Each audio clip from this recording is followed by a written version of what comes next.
Empowered Senior Speaker Series. I have to tell you, you people are blowing me away. In the right mind is actually out on a new out today.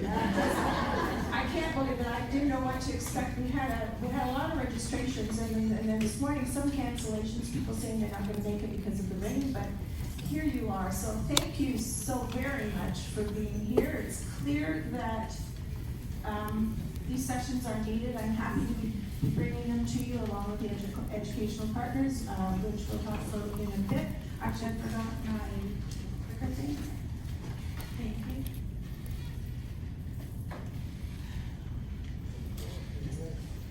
So just bear with me as I get organized. I had some last minute strain to be able to get everybody seated.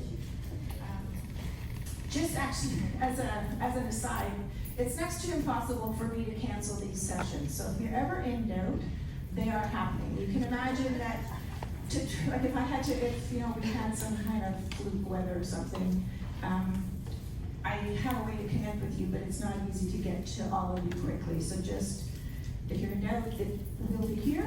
If we end up going home after that, that might be the case, but we are here. But also, it just stresses the importance of making sure that I have accurate contact information from you, please. So if you're not getting my emails, because I am sending those diligently, and if I don't have a phone number for you, please be sure to speak to Lisa or email so that we can get that on our list. So,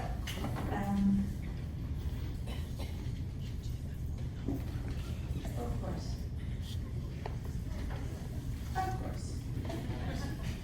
Worked over there, didn't it? Could you just advance? Perfect. Thank you. No, back to just low technology, just press and hold. Thank you very much. So welcome to those who are the first time attendees. We're great to have you here, and welcome back to everyone who's been here in the past. As I mentioned, this is our 14th event, and we will be continuing. Oh dear. Okay, so when I sit down, we'll take care of that and see if I can get it back up. My name is Marion Gourde. I'm a real estate agent, a real estate broker based here in Burlington. My specialty and what I do best is work with older adults and later in life moves. And it's because of my experiences with the people that I've been working with, my clients, and it's clear that there's lots of information that's needed by our aging population, me included. And so there was an opportunity to bring this type of session forward, and we've just taken advantage of that. So I'm also what's called a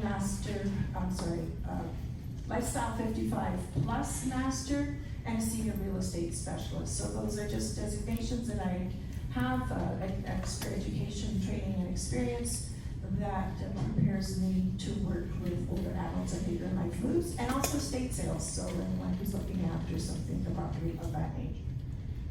So unfortunately, I don't have the screen up, but I just would also like to thank and acknowledge the educational partners who helped to bring this event to you at no cost. And so without them, it would be very difficult to facilitate and execute. Just by way of introduction, I'll start on this side. We have Irene Zioba, it's 360 Downsizing. She's been with us since the beginning of our series. Irene is the one where you say, I'd like to move, but I don't really know what to do with my stuff. Irene is the girl that can help you with that. Next to her is Meredith Joachim. She's with Hearing Well Matters. I know that some people here actually use their services since being introduced to them, so if hearing is a concern of yours or someone in your family, I wouldn't hesitate to recommend them. In fact, my husband used theirs, just got hearing aids not that long ago reluctantly, but I think probably everybody is reluctant, but they do a great job. Next, over on this side, we have Cam McDonald. Cam is with Parkside Ancaster. It's a new retirement home complex. I'm going to say it's a complex. It's a new concept that's being built in Ancaster. They're scheduled to open their first set of rooms in October, followed by November, but they offer full independent living, assisted living, and, remind me, memory care, and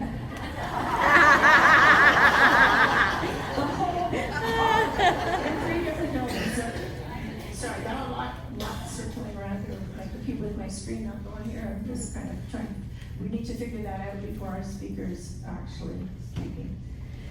Next to Cam, we have Sarah Sunex from Smith's Funeral Home. So today we're talking about estates, being an estate trustee and probate. But so Sarah is probably one of the people, if you haven't got your affairs in order, that you're going to want to speak to and pre-plan. We did a session a couple of months ago around the importance of pre-planning and navigating end-of-life decisions. If you weren't here and wanted to watch that is available on my website. I'm actually part of Speakers Series website, and Sarah did a great job speaking about that. Next to Sarah is Elizabeth Rusin-Thibodeau. She's one of our newest educational partner, and welcome aboard. It's great to have you here. Elizabeth is representing a program called Burlington Neighborhood Health Team. And it's part of a Bayshore Health initiative, but it's I'm going to say unique and an innovative type program, and if you have any interest in that type of in home care at all, speak to Elizabeth, because I'm sure she'd be happy to fill you in on what it is that they do.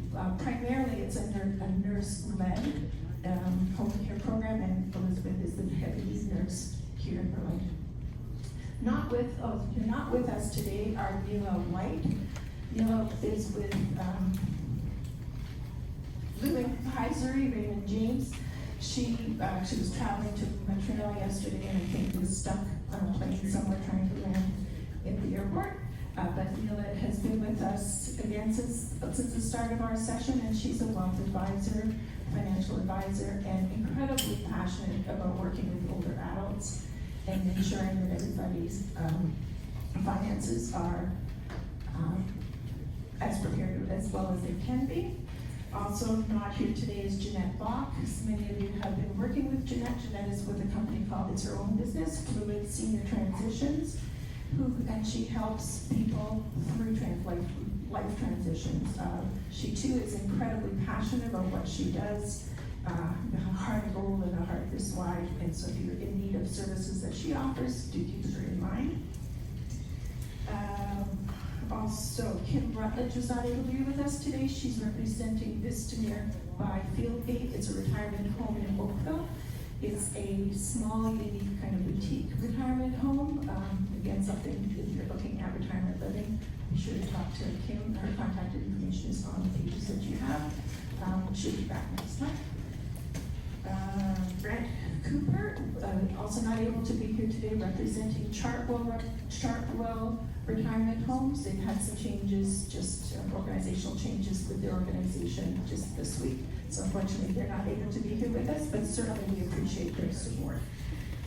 And lastly, Paul Cuttajar. He was a presenter a few months ago. He spoke about housing options. He's with SeniorCareAccess.com and another company. I stopped 55. Sorry, I got that all. So, anyways, I can't speak highly enough about all of these educational partners. They, in an era where there's tons of information available at our fingertips and online, you just don't know who it is on the other side. And if you're in need of the services that any of us have to offer, you can be rest assured that you'll be in reliable hands with all of our educational partners. So once again, thank you to our partners for being here and supporting this initiative. As well, I just want to acknowledge and thank Lisa and Mia. They're the chair putter-uppers, the table people, and helped us get settled today. So we've got a full house, and thanks so much. I know where Lisa's here. Oh, there you're trying to get my, thank you. You see the jack of all trades couldn't do it without good. Thanks so much, ladies. As always, we have a lot of information to share today, and we've got a great presenter. I'm really excited to have her with us. Just a little bit of housekeeping before, so we don't leave without get this information. You have notepads on your place settings. Please use those to note any questions that you have or anything that you want to just take away with you. We will have a question and answer period at the end of the presentation, at which time then I will actually run around to whoever's asking the questions to make with the microphone so that everybody can hear. We also ask that you please turn off or silence your cell phones. It can be very disruptive if those phones start ringing. The pens, if you're new, you may find that our pens, they've got a little red nib on the top of the pen thing, and if you don't take that red tip off, the pen's not going to write. You say the pen doesn't work. In fact, it does. It's just the little tips at the end that come off. Before you leave, we would really appreciate if you fill out the evaluation forms. They're very helpful for us, and any topics that you would like to see in future, please do note them. We're at this point going to start to build a plan for 2025, so we want to be responsive to your needs. And lastly, you've got a summary page of all the educational partners and their contact information and a little summary of what they do, so please take that home and put it in a safe spot. So today's topic is about estates, estate planning, and estate trustees. And the stats indicate that only about 50% of people have wills, and 50% of these are outdated or not up to date. And I hope everyone in this room is not in that sort of the bad 50% category, that you're all going to raise your hands if I ask and say, yes, I have a will, and my will is up to date. So interestingly, at the Evergreen Vitality Summit last month, the lawyer that was presenting on wills and estates commented that there's a rise in litigation, and he attributed it to blended families, the asset pool that this generation holds, poorly written wills, the $500 online wills, and that there's a lot of litigation happening now more than there has been in the past. So that's a bit concerning. What we're going to be talking about today is not the will piece, but the outcome of the will. What your estate trustees and what the estate is actually going to look like and how that's handled. So today we're fortunate to have Debbie Stanley with us. And Debbie's a seasoned professional with a passion for estate administration. And she sees firsthand how wills are administered and the challenges that can and do arise from wills, the good and the bad. As a trust and estate practitioner, an estate and trust professional, and a certified executor advisor, she brings a wealth of experience in navigating the intricacies of estates and to the role of the executor. Debbie felt the calling to clarify the estate administration process for Canadians, from comprehending the mountains of official paperwork to even the simple things like closing a loved one's social media presence. In 2017, Debbie founded ETP Canada, and in 2022, Debbie launched an online video course across Canada called Executor Ready. Debbie's passion for helping others shows in her business and personal life. She's a Rotary member in Guelph Trillium chapter. She was a local celebrity star for Dancing with the Stars for Easter Seals, and was honored as a Woman of Influence by the Guelph Chamber of Commerce. Debbie's also a regular writer for Money Sense, a segment guest on the Avoid Probate podcast, and featured in such publications as the Golden Mail, Everything Zoomer, and the Toronto Star. On the home front, Debbie's married. She's a Labrador Retriever lover and the mother of 2 incredible young women. We're fortunate to have Debbie with us today, so welcome her, please.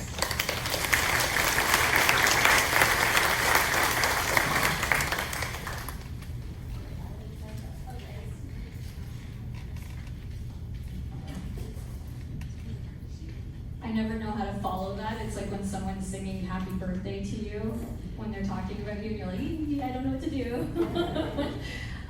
First of all, hello. Thank you so much for spending the afternoon today learning about the tips and traps of estate planning. My firm is in estate administration. So what that means is we deal with after death. We actually don't do any planning. We get to see what happens whether you planned or not. It's a very reactive business, which means I get to see what worked, what didn't, what was really messy, what was really pretty, and I get to talk about it with everyone here. So first of all, I want to thank Marion for having me today. That's amazing. That's me up on the wall, so yay. And we're going to talk about these tips and traps. what I want you to do today is to wear two hats, okay? The first hat is for yourself. Think about your own estate. Now, I understand it's a difficult topic. Thinking about our own death it can stir up a lot of emotions, absolutely. We're gonna be on this journey together over the next, I should set my timer, 55 minutes, I was told. Let's do that. Start. Okay, and we are also going to wear a hat as the executor. So I want you to wear a hat as an executor, so administering someone else's estate, and I want you to wear the hat of your own estate. So you're thinking about pre and post. You want to think about your executor. First of all, let's get active. How many here have a will? Wow, this is amazing. Okay, I love it already. We are on a roll. How many here have sat down with your executor and reviewed the will and all of your assets and all of your stuff and your wishes? Good, okay, usually it's one lonely person, so all of you are hired, you're coming back with me. Oh, it's working, yay, okay, so we've got all our tech working. Excellent. So first of all, the legal stuff. My lawyer gets really upset with me when I don't talk about this, so we're gonna chat first. I am not a lawyer. I will not be providing any legal advice, tax advice, or investment advice. Those types of advices, you need special licenses. I am licensed to talk about being an executor and everything after death for estate administration. Now that we've got that out of the way, any lawyers in the room? Okay. So what is estate planning? What does it mean to us? What is estate planning to you? What's the first few words that come to you? Just yell them out. What words pop up when we say estate planning? Money, the cat. I heard some over here. Money management. People know what to do? Do they now? What other words come to mind? Tax, yeah, that's a big one. How to avoid it, maybe. We'll talk about that.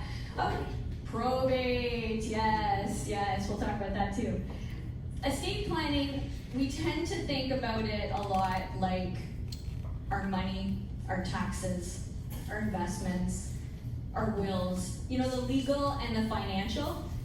However, it's so much more than that. I'm probably not even, don't read the slide, these are prompts. I'm not even talking about what's on the slide. We are human beings, which means we have so much more than our finances and our investments and our wills. Like, what do you want done with the cat? What's happening with the cat? Have you talked about that? Have you made a plan? What's happening with your socks? What about your health care? And I know that we're talking about estate planning and estate administration, but the number one topic that I find is not discussed is our healthcare wishes. And when I do talk about that with clients, they're like, oh, pull the plug, don't pull the plug, I don't know. It's not about that. It's about your values. It's about the things you would like that makes life worth living. And are we having those conversations with our loved ones? So it is an entire process of organizing everything, not just our finances, but our entire house. Everything, our health, our things in the house, our relationships. Maybe we want to clean up some of those relationships, have those difficult conversations. There's a lot to do here. So it's really important regardless of your net worth, because a lot of people will say, I don't have that much stuff. I don't need to do any estate planning. Trust me, you do. If you are here in this room and you have a beating heart, you need estate planning. If you don't, well, we need an ambulance. However, this is a planning exercise, which means putting it all together. Now, how do we put all this stuff together in a comfortable way? You could do a shoebox if you want, and you can keep it all in your head, which is not a good idea. How do we get this all out in a cohesive manner? I have a very old school method. I call it the grab and go binder. So if our house is on fire, you grab it and you go. And it's literally a binder with tabs on everything that we have, right down to the things about our dogs. What kind of food does our dog eat? Who's the vet? When the kids were younger, what school did they go to? What was our emergency security word? So on and so forth. But then what I did was on an annual basis, I would sit down with my executor and we would go through it. Are you explaining to your executor what you have exactly? So going through the will is one thing, but do they know where you bank, where your assets are, who are the beneficiaries, why did you choose things that way? We want to make sure that we are very clear with our executors on what we chose. Now, there was a lot of hands that went up when I asked how you sat with your executor. I'm going to ask that again. Have you done that exercise with your executor? There's less hands, right? Perfect. No, and that's great. But I challenge you, maybe over the next little bit, to sit with your executor and really go dive deep on why. Here's the thing. When we pass, we can't explain it anymore. So this is what I see, and this is from the after-death side. People make up the story as to why. So before it was, Mom didn't pick me to be the executor because she didn't like me as much. That's not true. That's not true at all. But it starts a rift between now that person and the person who was chosen. Or jewelry. One person's expecting the diamond engagement ring, but really it goes to the niece. Oh, why did it go to her? She wasn't even nice throughout the whole process. They start these stories, and families fight over the things. They fight over the money too, but they fight, trust me, over the things. I have seen people fight over teacups, jewelry, a jacket, a blanket, and they spend a lot of money on legal fees. The only people that win are the lawyers and me. But it's really sad to see, all because we're not having that conversation. And I was saying to someone earlier, there was a study done, and they asked the people who were doing the study, would you rather talk about your sex life or your estate plan? More people chose the sex life. We would rather talk about our sex lives over our estate plan. That's wild to me. That's absolutely wild. So let's just step back on the estate planning bit and just determine what is it. Okay, so I rambled on for a little too long on that. First tip and trap. Now hiring. Okay, how many people have been an executor before? Okay, excellent. Did you apply for that job? Did you submit a resume and your skills and your experience? No, you were just told, right? Voluntold. How many of you would do it again? Oh wow, this is like 5 people in this room that would do it again. Again, you're hired, you're coming with me. It's a big job, right? So when we're thinking about who's going to administer our estate, everybody in this room, someone will administer your estate. And most of you put up your hands that you have a will, which means you've chosen your executor, correct? Does your executor have the skills required to administer your estate? So if we treated this like a job opening, an executor is a CEO. They're running a business. The business is your estate. They have to close that down. Do they have the skills required to do that? Do they have the time that is required to do that? Or are they in the middle of advancing in their career? They've got kids in rep hockey. Are they busy? Can they take the time off? Do they have that time? And can they be impartial? This is a tough test for executors, especially when it's family. An executor has to be impartial on everything they do. They can't pick one beneficiary that they like better and give them money faster. And they can't pick one that they don't like and say, oh, I'm gonna make you wait. They can't do that. They must be impartial. So when we step back, and I know it takes the, relationship out of it when we're just stepping back, but if you were to list out everything that your estate needs, we're all unique here, right? Just like our fingerprints, every estate, your estate, my estate, everybody's is different. Do you need somebody who's going to be handy for the home? Do you have a lot of rental properties and you need somebody to go check on them? Maybe you have horses. Does that person know how to deal with the horses? Or maybe a farm? Do you have a business that's running? Is that person going to be able to continue running the business? There's a lot of steps to being an executor. Is that person, in fact, suited to be your executor? And sometimes when we look back, we say, ooh, no, maybe I just chose them because I thought I was supposed to. And I hear that a lot. Oh, I chose my oldest kid because I thought I was supposed to. But really, the middle kid is better suited. Then from there, what I want you to do is have the discussion with your executor and ask them, do you actually want to be my executor?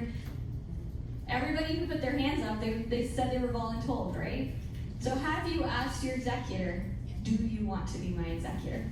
Because legally, they don't have to do the role. So when the time comes and it's time for them to be the executor, they're asked a question, do you want to be the executor? And they can say no. And they sign a form, and now they renounced. And that's a bit awkward now, right? Because you didn't ask them beforehand. So now maybe the second person, if you plan for a second person, has to step up.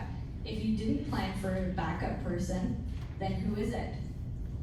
Right? We have to plan. So have these discussions. They're super awkward, I get it. But asking really mitigates a lot of the disappointment afterwards. Okay, let's talk about wills. So everybody in here has a will, which is fantastic. How old is your will? Is it within the last 5 years? Hands up. Excellent, okay. Is your will older than 10 years old? Hands up. Older than 15? Oh, older than 20? Oh my gosh, I'm not gonna keep asking. I think the key here is to maybe review our wills. I like to see wills reviewed every 5 to 7 years, and the reason for that is things change. Sometimes you get a grandchild, and now they need to be named in the will. Maybe there was a divorce within the family, perhaps somebody predeceased that you had named as a beneficiary. So making sure that we have a valid will. Without a will, it gets messy, and I know I'm preaching to the choir. You all have a will, but I want you to think about maybe the people in your lives who don't. Do your children have wills? Are they too busy? Right? Yeah, you're shaking your head. Kids don't have wills. It's a big thing. Maybe buy them a will for Christmas. I know it's not very exciting, but we actually bought my cousin when she got married a will. That was their wedding gift. And she was like, this is the worst present ever. 7 years later, she's like, this is the best present you could have ever given me. We need to ensure that our loved ones also have wills, because what happens when we don't have a will is it gets messy. When we don't have a will, we follow the Succession Law Reform Act here in Ontario. So it's basically like a next of kin chart. So the government says, okay, well, without a will, then that means that person didn't choose an executor, and they didn't choose their beneficiaries, because that's the purpose of a will. You're choosing who you want in charge, and you're choosing what you want done with your stuff.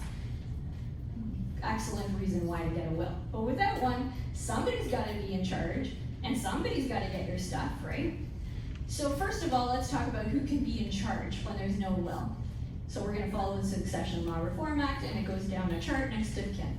So the first is spouse. Now here's where there's this funny little caveat in Ontario, but that's legally married spouse, and oddly enough, common law spouse does by what's going to happen next. So common law spouse is first also to apply to be the executor.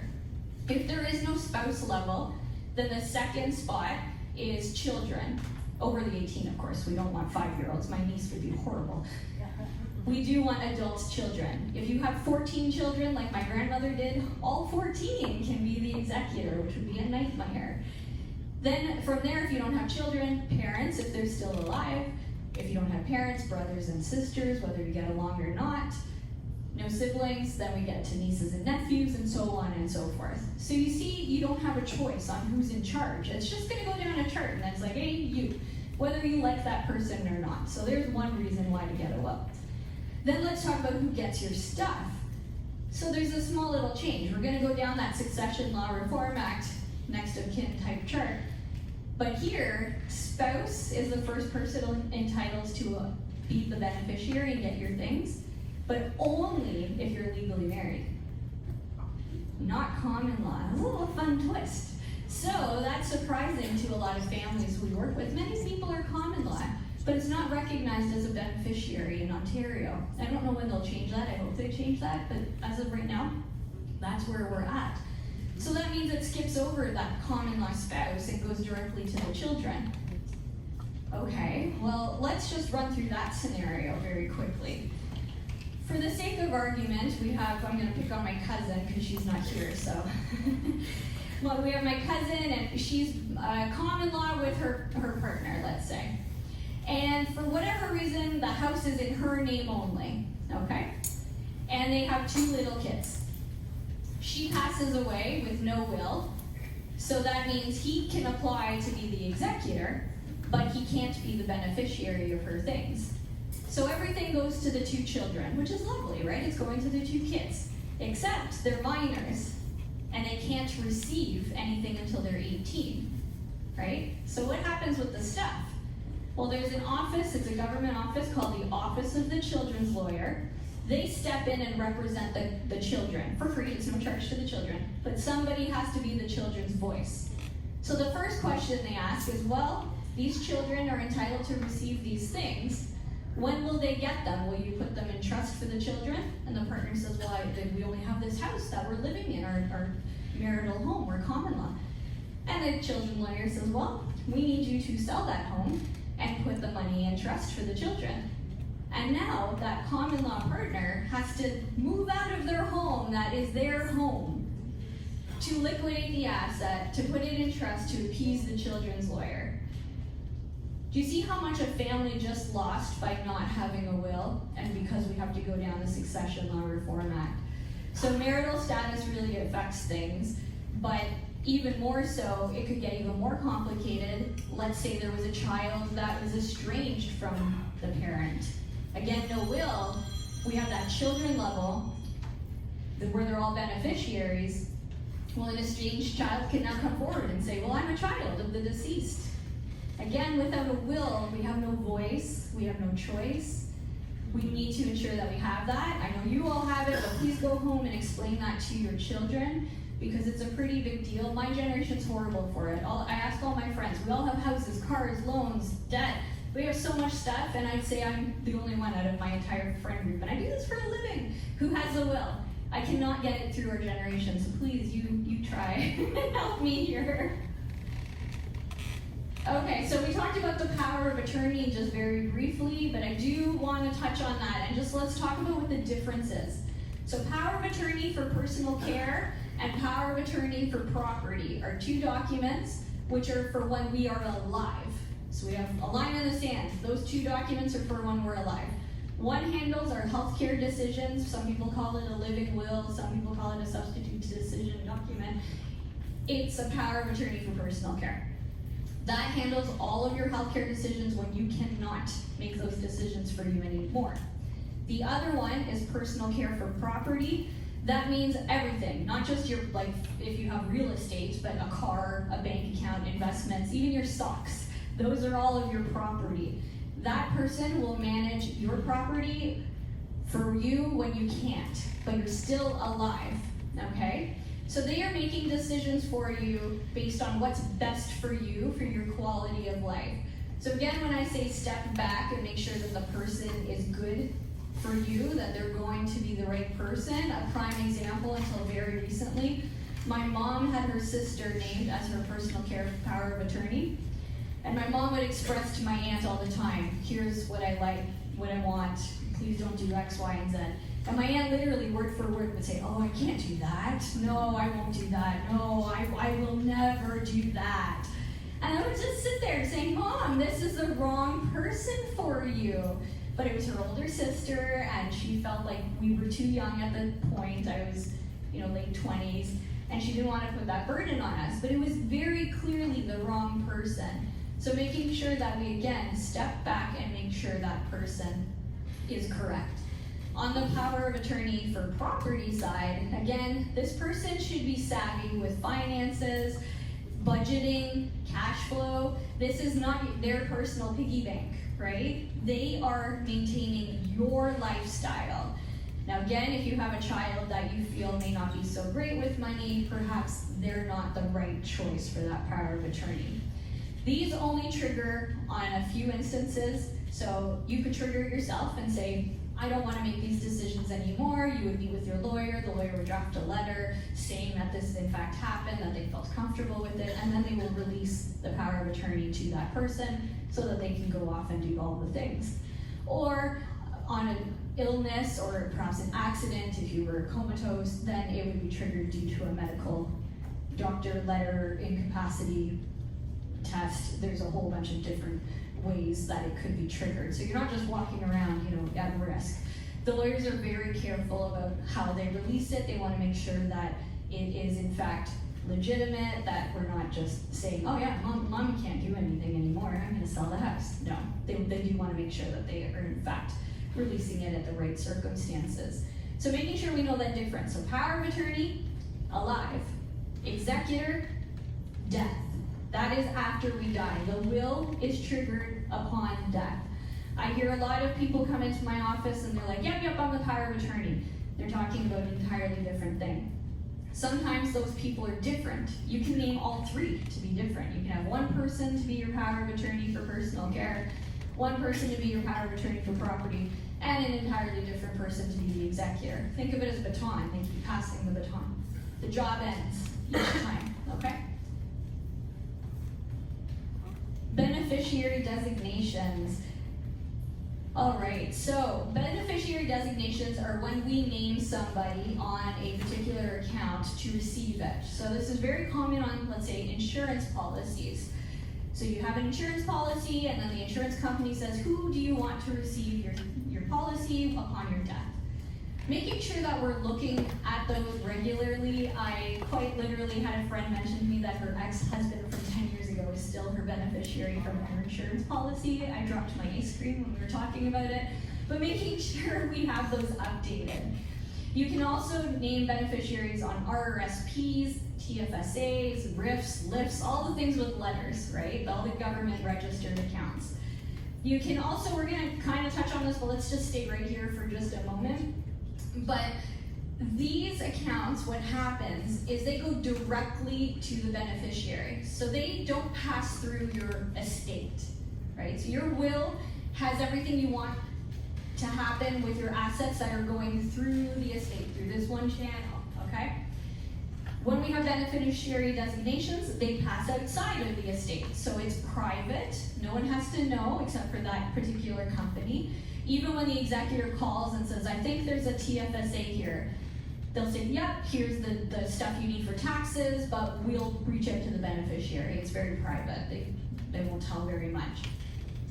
So that is one way to avoid probate, and we'll just keep that nugget in our head until we get to the probate side.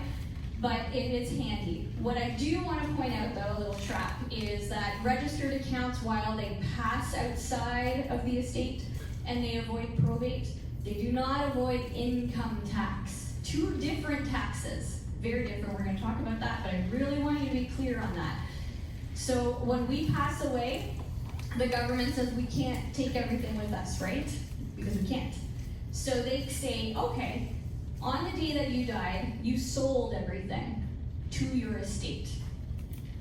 So it's an invisible transaction that you literally sell everything on the date of death, and that all goes on your tax return on one day, which means you liquidated your RIF or you liquidated your RSP, you liquidated those accounts all at once versus, you know, how you take some out every year and you pay the taxes on that. That can be pretty high tax. Actually, liquidating all that could be about 50% of the worth of the account, and families are shocked about that. So one little trap that happens is, let's say, again, for the sake of argument, you have named your son as a beneficiary of your RIF account, okay? And then you have your will, and you named your daughter for everything else through the will. Two different people. When the taxes come due, the taxes will be payable on that RIF account that your son got at 100% value. If it's worth 100 grand, he got 100 grand. However, your daughter has a $50,000 tax bill on the asset that her brother got. You want to see some fighting? Have that happen. So proper planning. So when we're doing our planning, it's not just the insurance agent, it's not just the financial planner, it's not just the lawyer, and it's not just your accountant. All of them together, because secretly they're all working silos, right? I'm guilty for it. I come from public accounting. I just looked at tax. That's all I cared about for 10 years. And then you lift your head and you're like, oh, well, there's a whole world. So you want to make sure you're utilizing every professional in your bucket, because together it becomes a cohesive plan. So having beneficiary designations, excellent. It's an excellent choice with the proper planning. Don't have different beneficiaries necessarily. Oh, probate, everybody's favorite thing, right? Woo! Who's excited for probate? Hands? Who wants to pay probate? No, nobody wants to pay probate. Okay, let's talk about what probate is. So, who knows what probate is? And what is it exactly? Got some hands, what will you bring there? It's the estate administration tax. The estate administration tax, okay? It's all valued and then you're probated on the Okay. amount. All right. The first 50,000, I understand, is exempt. Okay, so we're getting into the calculation. So it's a probate tax on the value, and then it's got a calculation. So what else you got here? Big government grab. Big government grab. Yeah, that's probably true too. Okay, so let's talk about probate. In Ontario, the actual name is a certificate of appointment of a state trustee with or without a will. We're gonna call it probate. We're gonna be here for hours. But think of it as a certificate. The process, so it's actually a process. Probate is a process. So let's find out why the government is doing this. In Canada, we can create as many wills as we want, right? You can update your will every 5 years. I have a friend whose aunt updates her will every year after Christmas, depending on what people got her. It's no good. But it's true. Here's the problem. How do you know which one is the most current will? If we're constantly updating wills, maybe changing lawyers, not telling our executor where our will is, how do we know that we are in fact dealing with that most current will? Okay, well that's a good question. So let's play this game. I create a will, and I name my brother as the executor, and I leave everything to the Humane Society. And then I update my will, and I have another will where I name my husband as the executor and I leave everything to my kids. Okay, big difference. I pass away, and my brother, that's the only will everybody knows about because I was secretive for whatever reason. My brother goes to the bank with the will, and he says, okay, everything's going to the Humane Society, and the bank says, no problem, we'll give you the check, and the check goes off to the Humane Society. Then my husband finds the current will and goes, wait a second here, there's a problem. So he goes to the bank, he says, I'm the executor, and everything's going to her daughters. And the bank says, uh-oh, well that's bad. Who's at fault here? Well, you can see, and everybody's like, oh, not me, not me, not me. This is a hypothetical situation. However, I want to explain that this is what the banks are afraid of. They want proof that they are in fact dealing with the right executor, the right will, and they're distributing things to the right beneficiaries. It's all about risk, right? And banks, as we know, are very risk adverse and very heavy in their pockets, deep pockets. However, that's the main thing. So, enter the probate process. If we are trying to prove that we are dealing with the most current will, how do we do that? Well, we have a lot of paperwork because in this industry it's very archaic and we still deal with old-fashioned paper. The executor applies to the court with the will and says, I believe this to be the most true, most current will. I believe that I'm the executor and I believe that these are the beneficiaries. And we have gone ahead and served the beneficiaries, and the beneficiaries are aware, and nobody thinks there's a more current will. So please, Mr. Judge person, issue me this magical certificate. I kind of made it more exciting, but that's essentially the process. Now, what's involved in the process? A lot of information. So first of all, we need information about the deceased, we need information about the executor, we need information about the beneficiaries, and then, as it was mentioned, we need information about the assets. So what was held on date of death that's going to be passing through the estate. And this is where enter what we call probate tax. In Ontario, it's actually called estate administration tax. You can eat it, essentially. But it is a fee. I don't like calling it a tax. It's a fee that we pay when we pass away here in Ontario. It's valued on the actual total market value of your assets passing through the estate on date of death, not 3 weeks later, not 2 weeks before, date of death. And the calculation is the first $50,000 is free, thank you, government. And then after that, it's 1.5%. So it works out to be $15 for every $1,000.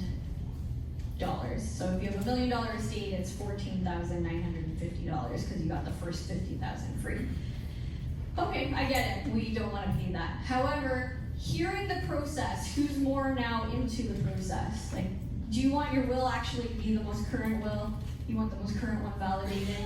So we're now kind of into the process. I'm not going to argue the fee, but you know, at the same time, we all like the roads we drive on and so forth. So I get it, but the process itself, absolutely, we need this process in place, or else people would be handwriting their mom's will and saying it's the most current will, right? We have to have checks and balances in place for estate administration. So let's talk about, let's see here, a little bit more about probate.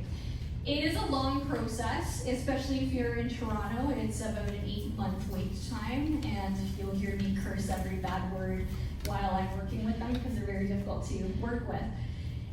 The executor, like I said, serves the beneficiaries. It's not like a reading of the will. That's more dramatic. And on Hollywood, we just literally nail the beneficiaries and wait to hear back. Most of the time, you don't hear back, but if they have a problem, they let you know. Gets submitted to the court along with a check for the probate tax or estate administration tax, and then everything is reviewed. At that time, the executor has to submit the original will. So not the notarized original copy, the actual original will that we all signed. So my will is currently in a vault at a law firm. That will has to go to the Superior Court. So understanding that as well, because a lot of executors, they don't want to let go of that original will and give it to me so that I can send it to the Superior Court. You never get it back. It stays there. And the reason it stays there is for safeguarding. Because if someone else 5 years from now applies for a certificate of appointment fraudulently on your estate, guess what? They've got it there. So again, checks and balances. Get it? I totally get it about probate tax, but I really wanted to cover the process because that's incredibly important. We're going to talk about tax too, don't worry. We're going to move on to digital assets. And actually, hold on. Let's see. I don't like how disjointed that is, so let's come back. Let's go back to probate and talk about the tax. We're going to leave it all on this slide. Okay, so we talked about the amount, right? So 50,000 free, above 50,000, 1.5%. A common misconception is that if your estate assets are less than 50,000, you don't have to do probate. That is not true. Why do you need to do probate? It is asset driven. My grandmother, when she passed, she lived with my mom. She had cash in her mattress because we're Portuguese, so that's what we do. And just some stuff around the house. There was no one's permission that we needed to deal with her assets because it was all there. So in her case, she didn't need probate. However, if we fast forward to my parents have bank accounts, they have investments, they have a house, they have a few other, they have a rental property, things like that.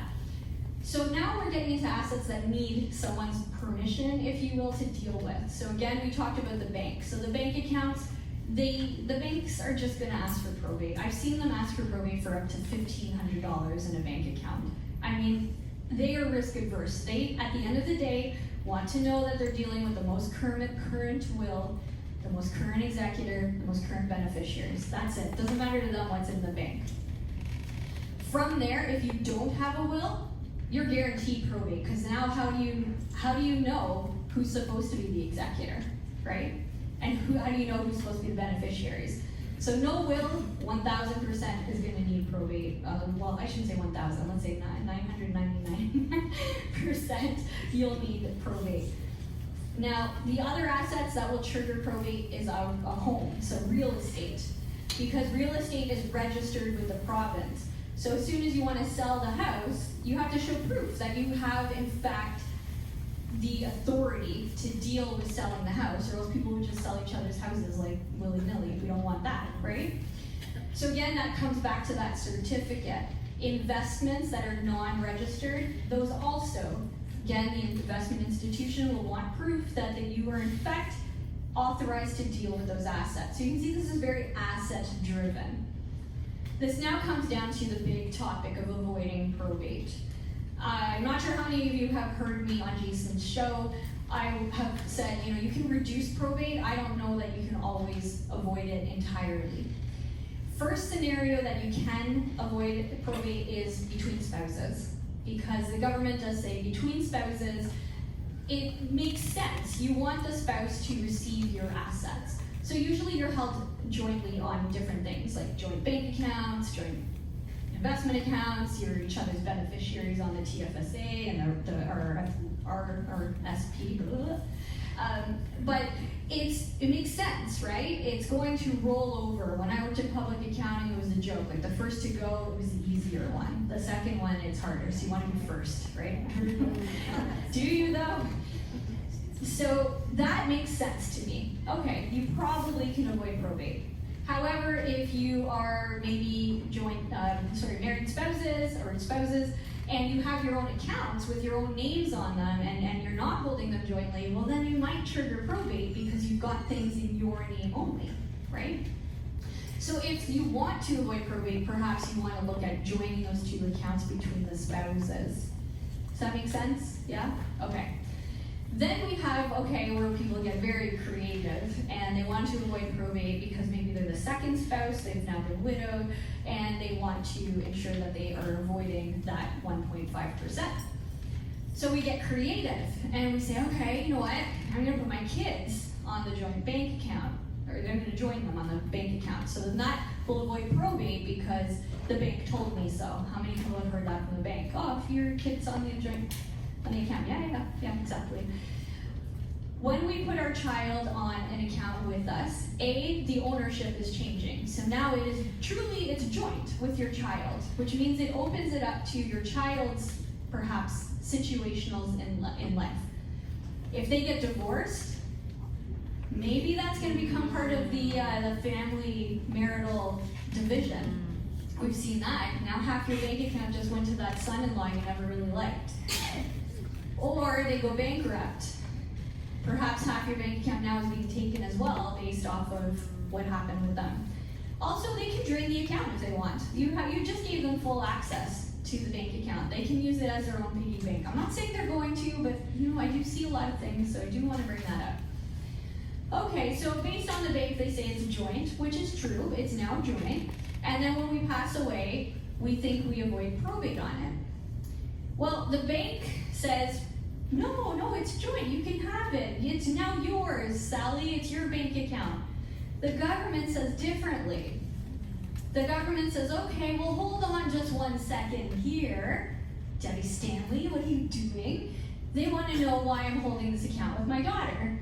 So they will ask, did you both put in equal amounts of money into this account? I'm going to say probably not, because that's usually the answer. Okay. Were you both equally using the account, paying bills for equal purposes? No, probably not. I was just helping mom pay bills, is the answer that I get. Okay, last question. Did mom do a letter at the bank or with a lawyer saying that she intended to gift you this account? No, probably not. Then guess what? It's subject to probate. The government says, well, then that child was holding it in the presumption of trust, and that it was eventually supposed to move over to your estate. Because honestly, it probably was. I have seen this happen, oh my gosh, we're in court for so many reasons, and this is one of them, where the parents put one child on the joint bank account, and then upon death, the kid just took all the money, but yet there's 4 other kids. And that money actually was supposed to be divided between the rest of the children under the terms of the will. But legally, you just gave that person the account. So it becomes a lot of fighting because now you have to prove that it was part of the estate, that it's supposed to go to the kids. The other person has to prove, no, mom meant it to be mine. So do you see how this can cause a lot of issues?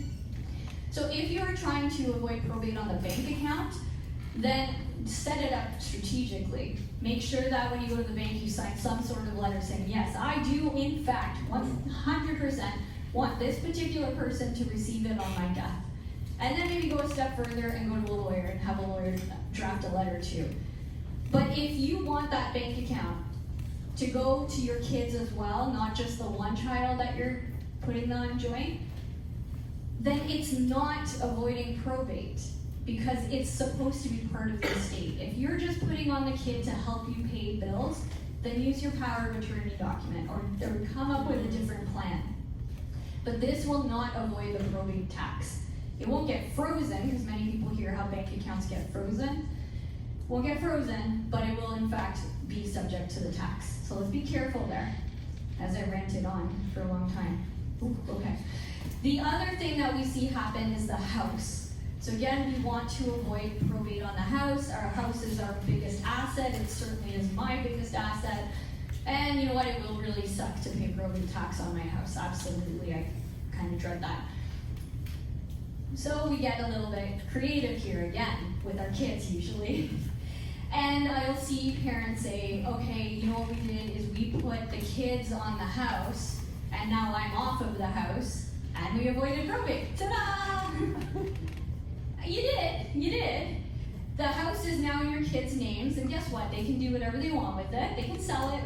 You don't have to live there anymore. They can boot you out. It's again subject to divorce. It's subject to bankruptcy. But here's where we really shoot ourselves in the foot. It was tax-free on our income taxes, that house. So the government of Canada says that we all can own a house, and when we sell it, any profits we make are ours. It's called a principal residence, and it's an exemption we're all allowed to have. You can only live in one house, right, at a time. You can only have one of those, and if you have any more, then those are leisurely homes, cottages, things like that. And when you sell those homes, the government doesn't allow an exemption. They say whatever you made between when you bought it and you sell it is now a capital gain. And we will charge you 50%. It's going to go up, I think 65%. They're proposing it. I don't know if it's final. Sorry? 66. I was so close. Okay, so it's going to go up for any other homes that you own outside of your principal residence. So let's say again, for the sake of argument, you only have that principal residence and now you put your kids on it. Okay, you avoided probate and you lost your exemption. Your kids now own this home and they probably own a home of their own, right? And they're gonna go sell that house, and guess what? You just triggered, what was it, 66% capital gains to avoid 1.5% probate tax.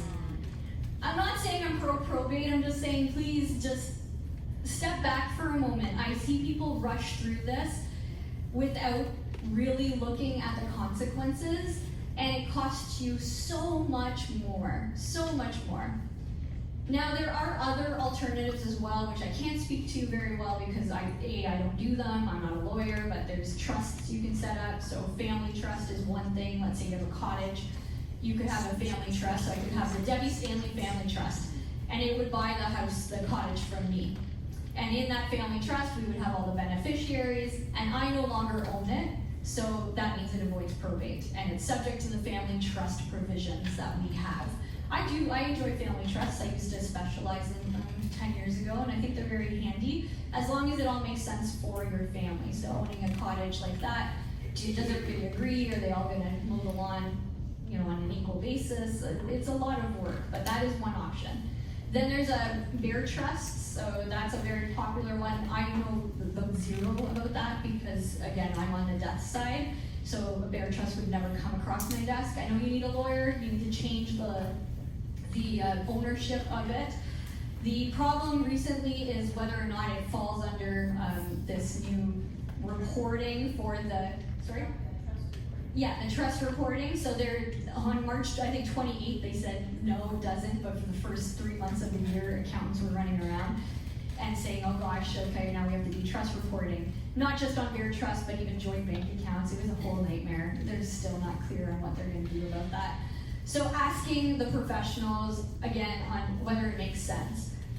It doesn't always make it cost effective, depending on your circumstance. My mentor once said that we can be penny wise and pound foolish, and there's no greater saying than in estate administration than that, because I will see people literally save $15,000 to end up spending $1 million later in problems. Yeah. So keeping that in mind, professionals are key.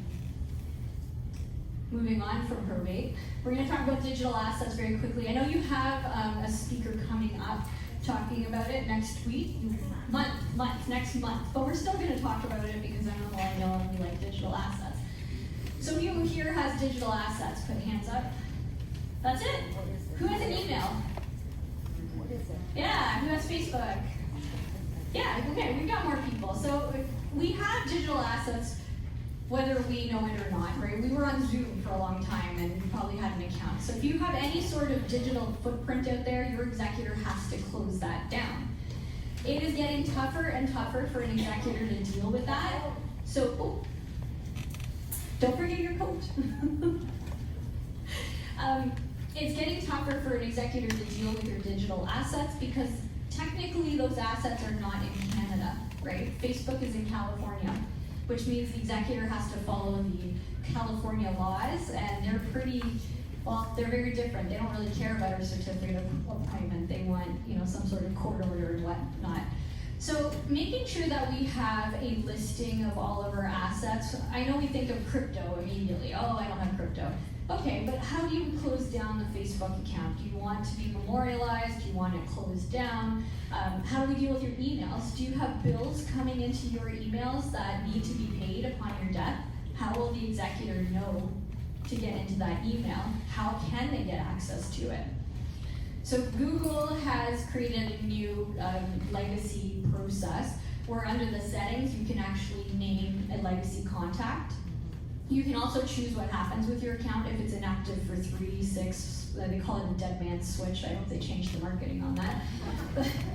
But if there's inactivity for that length of time that you've chosen, then they will email your legacy contact and say, hey, what's going on?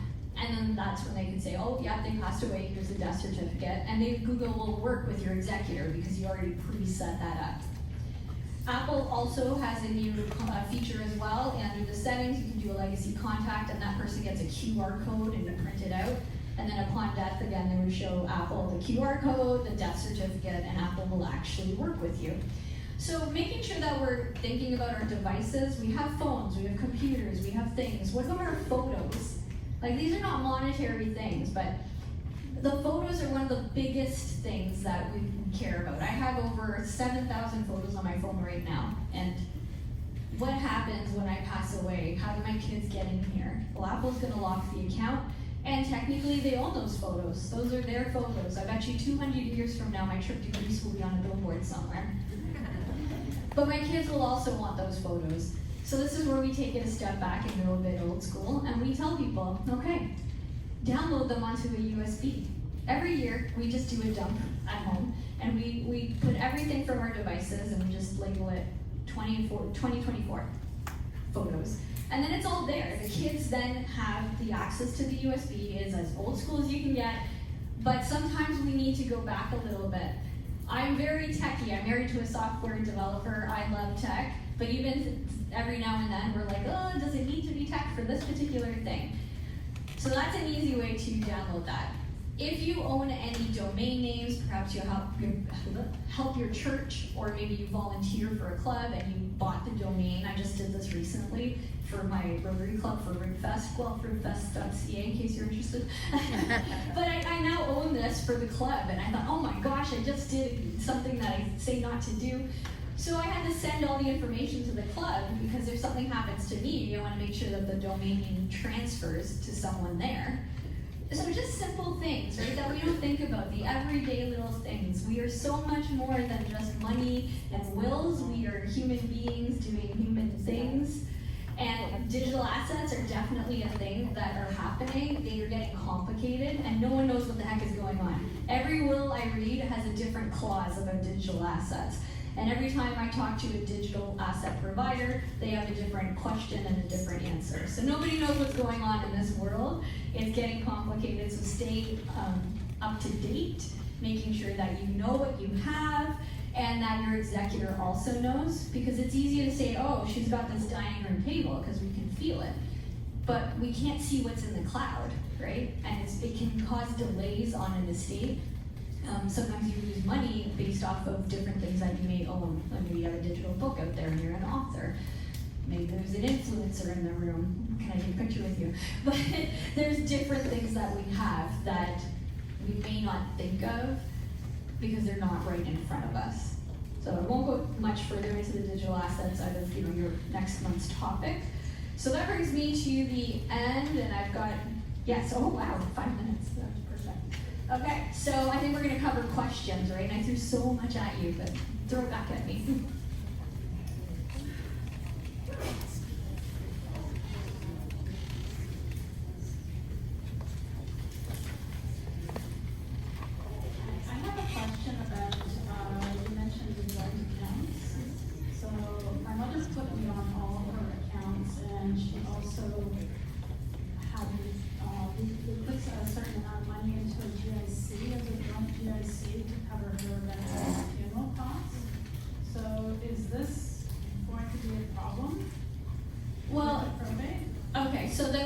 question is, mom added her to her bank accounts and the joint GIC. So they own these things together.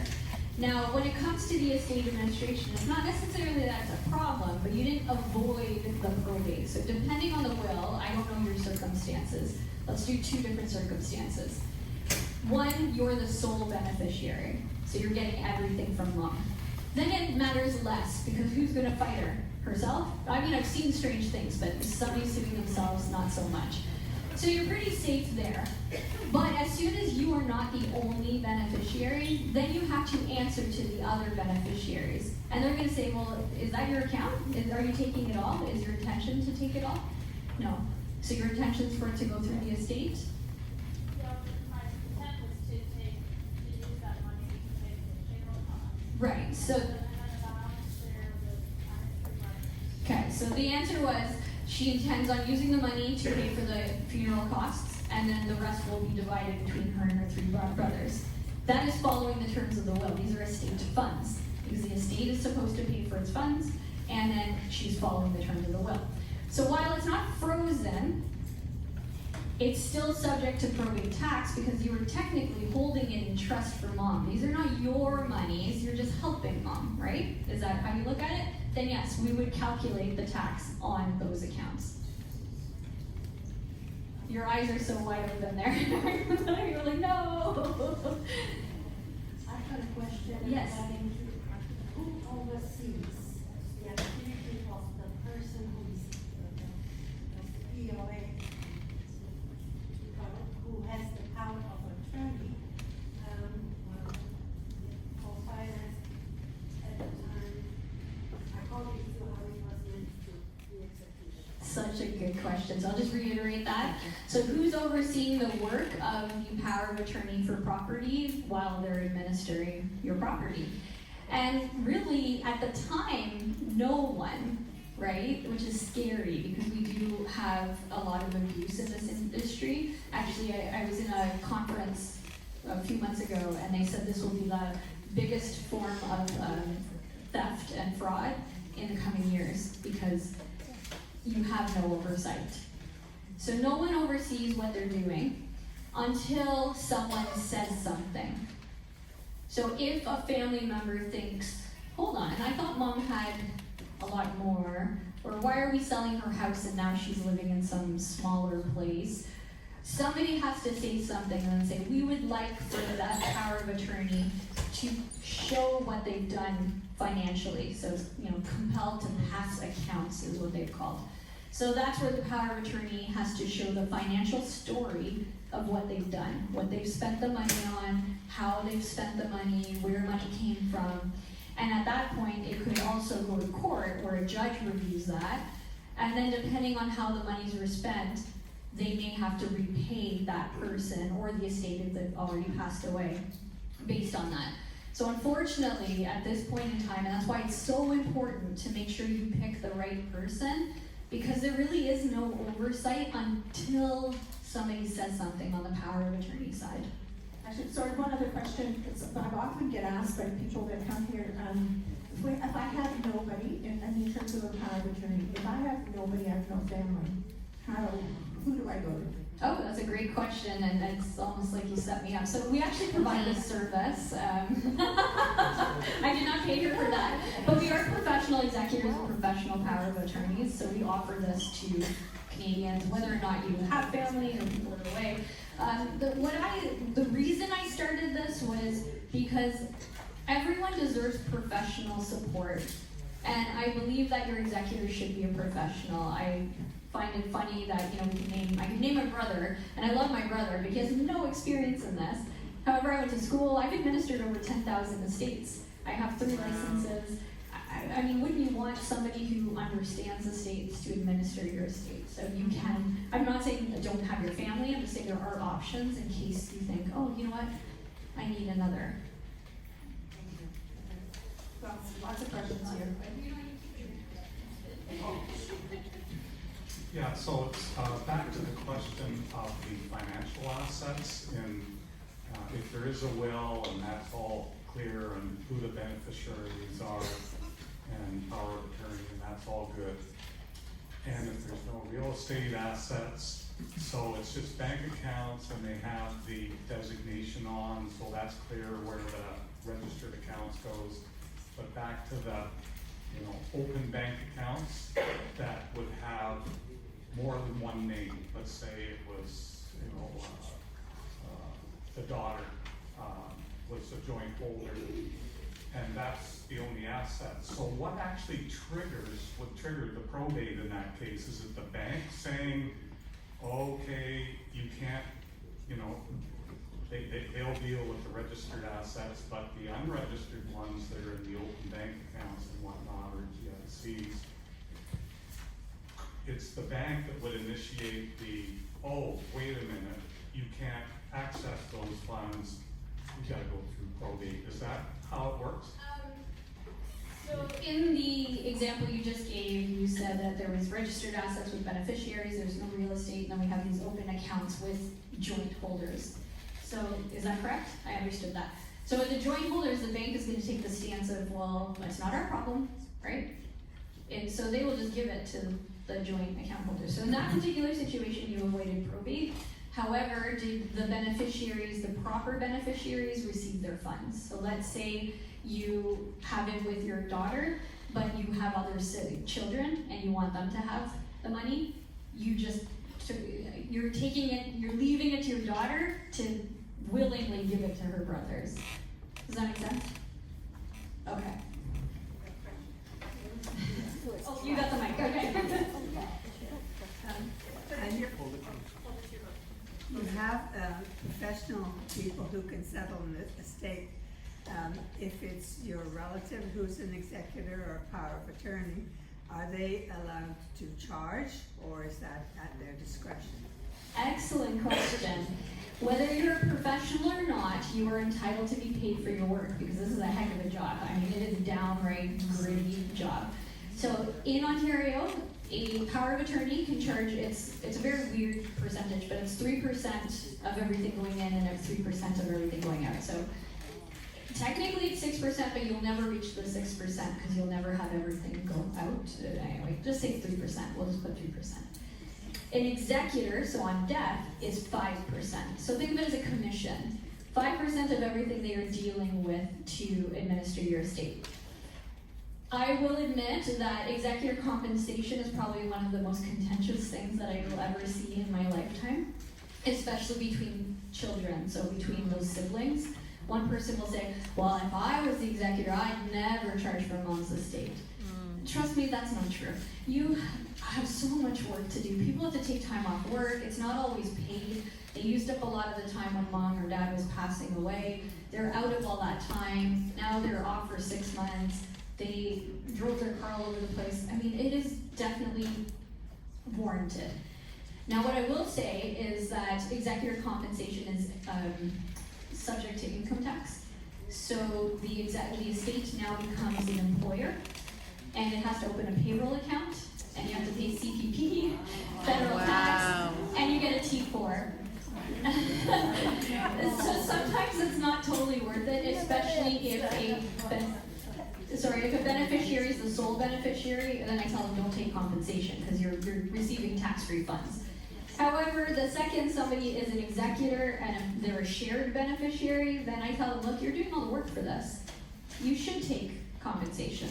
However, does it have to be the full 5%? No, let's negotiate. The problem is people get really stuck on what I hear all the time. It's the principle.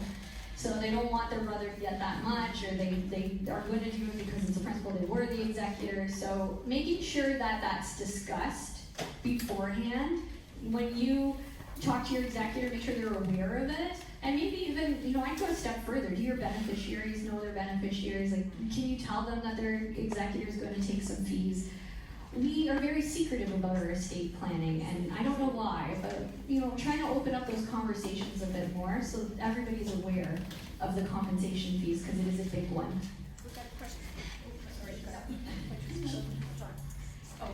At the beginning of your talk this afternoon, you mentioned a backup executors of the will. Are you highly recommending that? Oh yeah, yes. Okay, so the question was, do I recommend having a backup executor? So when we have our wills, we name someone as an executor, and then it probably says, if that person's unable or unwilling to act, then I name such and such person. I actually recommend 3. So you should have your executor, a backup, and then another backup. And here's why. Life is funny. That person can pass away before you. So now what? You go to your backup. The other thing is they don't have to say yes, right? If we didn't ask our executor, you have no idea if they want this job. So they can say no. A lot of people in my office come in and they say, nope, I don't want to do this job. Where's the phone? Where do I sign? How do I get out of this? So they go out. So now it's got to go down again. So you want to make sure that you have enough backups that you're not without, right? We want to make sure that we have an executor no matter what. Thank you. She's got the mic. In my will, I have joint executors. What does that mean? Okay, so the question was, in a will, she has joint executors. So that means she's named Bob and Sally. That means they're the two-headed dragon. They go everywhere hand in hand. They have to do everything together. You can't do joint and severally. Like, that's not a thing in a will. They have to do everything together. They sign the checks together. They go to the bank together. Better make sure they really like each other. A lot of people have said to me, oh, I'm going to name my 2 kids so that they get along better. You don't want to do that. So, I mean, I would just recommend if you are doing joint executors, why are you doing joint executors? Is that truly what you want, or did you want one to be a backup? They live in different cities, it's hard. It's really hard. Even harder when they live in different provinces, right? So just really checking again, it goes back to the CEO bit. Are they the right person, and how do I set this up properly? Also, can your executor access your cash to pay for like that probate thing? Yeah, so the question is, can your executor access your cash to pay for things such as probate? Now, I think most of you have heard that accounts get frozen upon your death, and that is true. That is an absolute fact. And the reason for that is protection, well, for the bank, right? They want to make sure nobody's accessing the accounts unauthorized. It protects the executor, too, because if the executor loses money, it comes out of their pocket. So being an executor is incredibly highly liable, and I didn't even go into all of that. But the executor can, in fact, go to the bank, like they can walk over with the invoice for the funeral and say, I would like a bank draft, and the bank will issue it. So as long as they go in with all the things that are proper, they can't go in and say, oh, you know what, here's my bill for Air Canada for a trip to Mexico. They're not going to give you a draft. But actual estate expenses, they will issue drafts. I've never had a problem in the entire course of my career. Could you comment on selecting an executor who lives outside of the country? Okay, so to reiterate, my comments on naming an executor who lives outside of the country would be, please don't do it. Not just to mention it's a logistical mess. You have to bring the person back over and they got to deal with things in person. Remember, we're a very old, archaic industry, so it's, I want to come see you. There's a tax implication to this. So having a non-resident executor means that when the person becomes your executor, they actually hold title to all your things. Like, think of it, they're putting it in a suitcase and they're taking it with them. If they're out of the country, they're taking it out of the country. So now it's being disposed of in Canada and all the taxes in Canada, and it now becomes an American estate. And now you got to deal with the IRS if it's in the US. So you want to keep your estate within Canada with a resident executor. Item 2. Sorry. I think that's. Oh, okay, did I miss something? Well, I guess my lawyer told me I could not do that. Sorry? I could not, there's no option, he told me I could not appoint someone outside of the country. Yeah, I wouldn't. It's not that law that you can't, but I would not. That's the point. I have one quick question and another one. The first question is, what about an executor outside of the province? Yep, an executor outside of the province is, logistically kind of messy, but there's no real issue there. When we don't have a will, it's a bit of a problem because in a will, there's a little sentence that says that I don't need my executor to post a bond.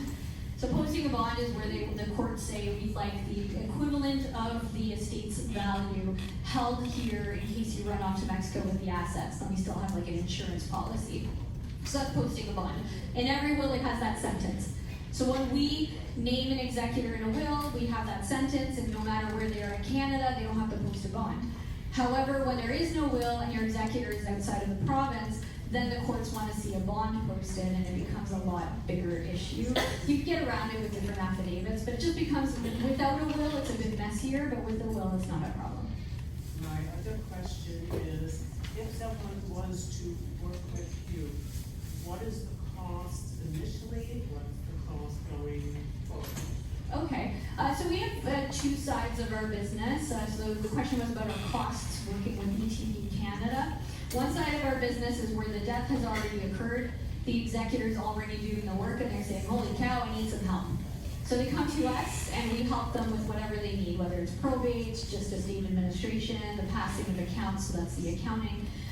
Probate is a flat fee, $16.95 plus HST, and then if they just need ongoing advice, so project management, all of that, it's $150 an hour. We just charge our hourly rate. The other side of the business, when you name me as your executor, the first fee is an onboarding fee. This is where I have to interview you and get to know you, and we have a whole program and whatnot. It's $250 for an individual, $375 for a couple, and then there's no fees until you pass away, and we take our compensation. We have a compensation agreement. I mentioned earlier that a non-professional can charge 5%.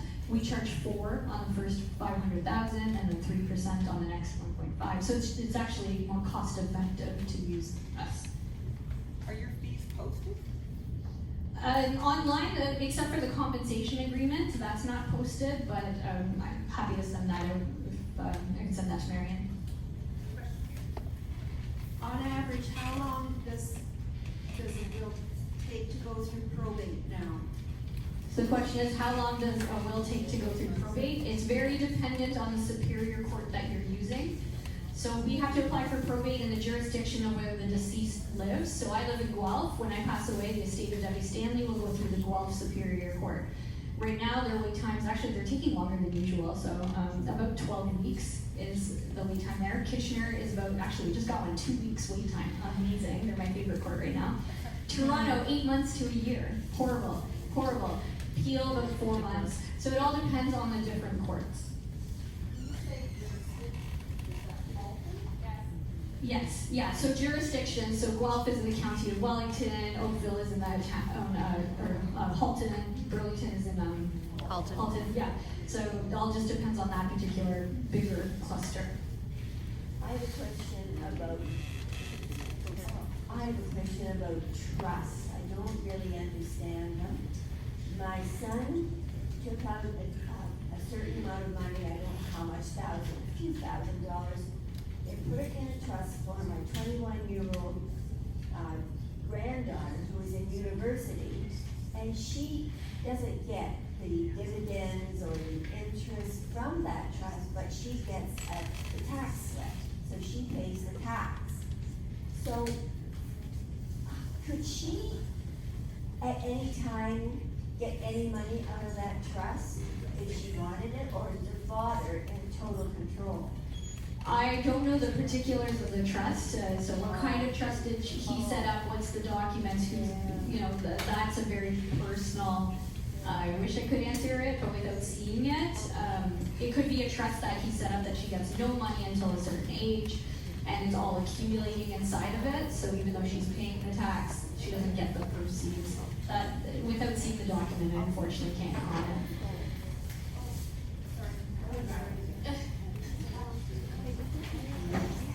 Two more questions, okay? Wrap up. Thank you, Debbie.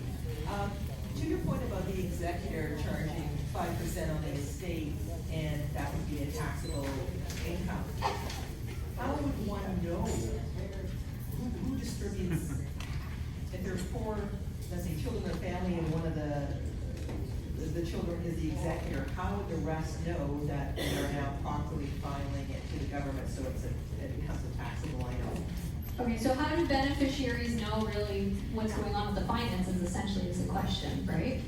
So the executor is liable to the beneficiaries. So the beneficiaries are the bosses of the executor. So if we go back to that CEO analogy, executor CEO, the CEO always has bosses, the shareholders. That's what beneficiaries are. And they are privy to all the information of the estate. It's actually a legal obligation of the executor to provide these financial statements. So in those financial statements, and I'm very quickly overviewing them, it would start with what was here on date of death, what came into the estate, what went out of the estate, and what we ended up with. From there, there's a calculation saying, okay, as the executor, I'm entitled to X, Y, and Z, and once we deduct that, here's what you'll all get. And the beneficiaries, again, this is very quickly like breezing through this, the beneficiaries look at all that, and then they literally sign off or release saying, yep, A, we're happy, B, go ahead and take your executor compensation, and C, yes, we'd like our money. Hope that answers the question. Well, how would the government know? Like, how would they forward it to the government as a? Well, okay, so how does the government know that everything's been done? A good executor will work with an accountant, so you're filing tax returns. When the executor takes their compensation, hopefully they're working with someone like us who did the calculations for them. All the professionals are gonna say, okay, now it's time to open the payroll account. Usually the accountant opens that. And they calculate all the taxes, they submit it on their behalf, and they do the T4. I don't know if this question is for this session. Are you similar to a fiduciary? Yes, so an estate trustee is a fiduciary role. A fiduciary role is anyone that is in a sensitive position helping someone else. So that is a lawyer with a client, a pastor with a member, a doctor with a patient. So anybody who has sort of control over another person is a fiduciary role. Well, control is not the right word, but you know what I mean. I actually have one last question, comment. Debbie, I think at one of the presentations I was at before that you had commented that you have, I think it's through executor.ca, a course for estate trustees? Yeah, so we created a course. I took all the questions over the, well, now 15 years of doing this, and we created an online course called Executor Ready. Well, the goal is that every Canadian will understand what the role of being an executor is. So it's $149 online, but if you use the code VIP-club, it's $99, and you get the whole, it's 2 hours of me talking about being an executor. What was the code again? VIP-club. So you're in our VIP club. So, one last thing.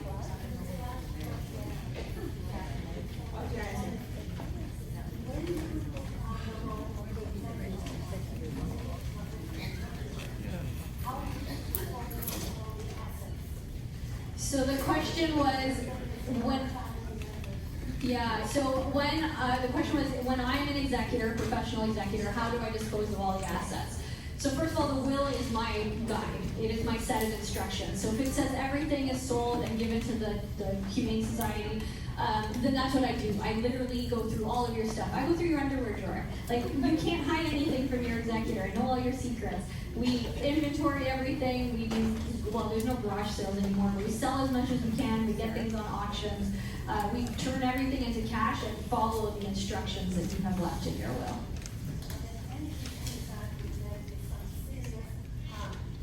No, none at all. We actually have an art appraiser who is my very good friend, and we have an auctioneer. We have a Rolodex of people for different assets.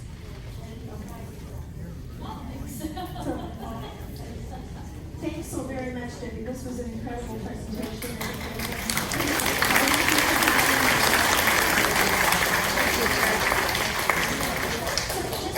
This session is in videotape, and it will be available on the website, on the Empowered Senior Speaker Series website, probably in 2 weeks or so. But this is also where you can watch and grab all the previous sessions if you're so inclined. They're all on YouTube. So if it's, you go to empoweredseniors.ca and you go to the past events tab, that's where you'll find them. Also, on the reports tab, there's also any other handouts that have been given out over time since the beginning of our sessions. Those are all listed there. So it's a little, just some resources for you.